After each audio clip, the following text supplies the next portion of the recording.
Terima kasih Anda masih bersama kami di Lunch Talk pemirsa, dan kita sudah ada di segmen terakhir dari Lunch Talk kita siang ini, Medsos Halal ala MUI. Kembali ke narasumber kita di studio, saya ke Pak Nukman dulu.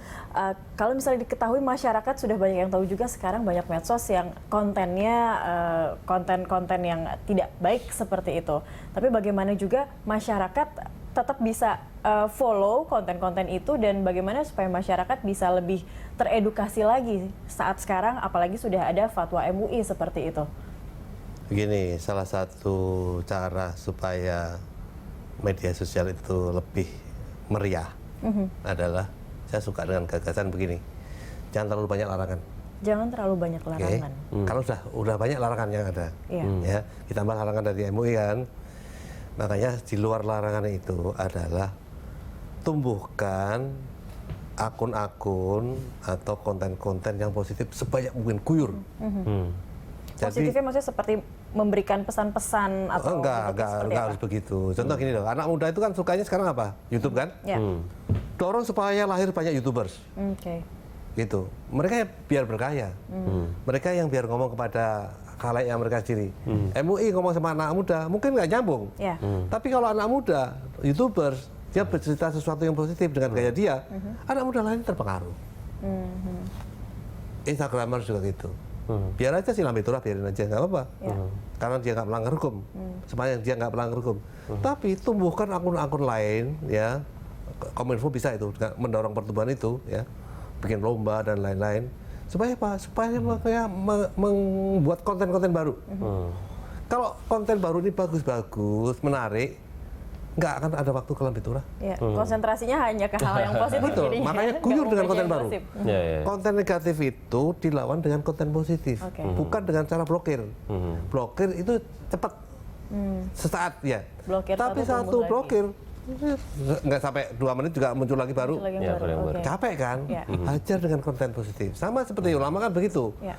Kemaksiatan nggak bisa dimatikan, diberantas nggak bisa, dikurangin bisa. Tapi kasih opsi aja, hal-hal yang bagus sodorin depanmu, di depan. Tinggal pilih, publik tinggal pilih. Nah kalau dia memang digelontorin yang bagus-bagus, nggak sempat tuh main ke sana, nggak sempat. Oke, terkait dengan hal ini mungkin nanti MUI ada satu program memunculkan ulama muda gitu yang kemudian punya concern di dunia iptek gitu misalnya. Jadi jangan ada satu konten yang meminta MUI buat program. Betul. Jangan dikasih tugas yang di luar tugasnya. MUI itu bukan ormas. MUI itu hanya forum silaturahmi.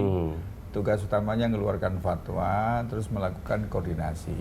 Jadi kita akan minta ormas-ormas, misalkan kita minta Muhammadiyah coba dibuat latihan kerjasama melahirkan youtuber yang baru, coba NU ulama tapi youtuber itu seru tuh kayaknya Pak. Ya, pelatihan dakwah, karena memang dari segi agama sudah yang dikatakan Pak Nukman itu benar. Dari segi agama Al-Quran mengatakan idza ja'al haqqu wa zahaqal batil innal batila kana zahuqa.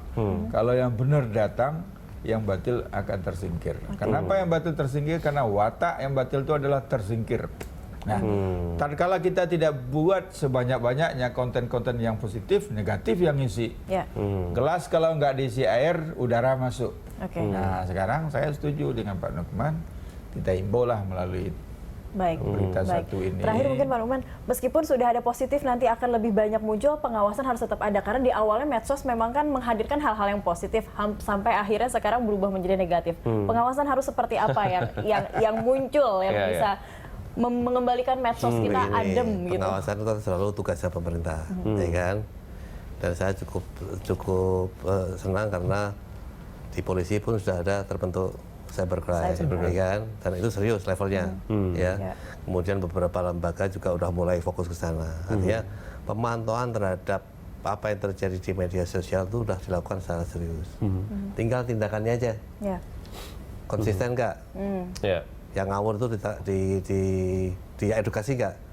Saya suka dengan cara polisi yang belakangan adalah setiap ada yang ngawur di sosial media, bukan ditangkap masuk penjara enggak, tapi diundang, kemudian diajak ngobrol, dikasih tahu. Sampai saya tahu ada beberapa kali yang diundang ke polisi. Kalau nggak berubah baru dibawa ke ranah hukum gitu kan. Nah pendekatan ini yang bagus. Kenapa? Hukum itu jangan diobral. Mencari orang itu kamu nanti emang punya penjara berapa banyak sih? Ya, penjara sudah terlalu penuh kan? ya. Gitu loh. Jadi Baik. bahkan polisi pun harus edukasi. Ya, mudah-mudahan fatwa MUI ini betul-betul memberikan sebuah hasil yang betul-betul Ya. positif Ya, di mudah-mudahan. media sosial di Indonesia. Terima kasih Bapak-Bapak sudah hadir di Terima studio kasih, kami hari Bapak. ini.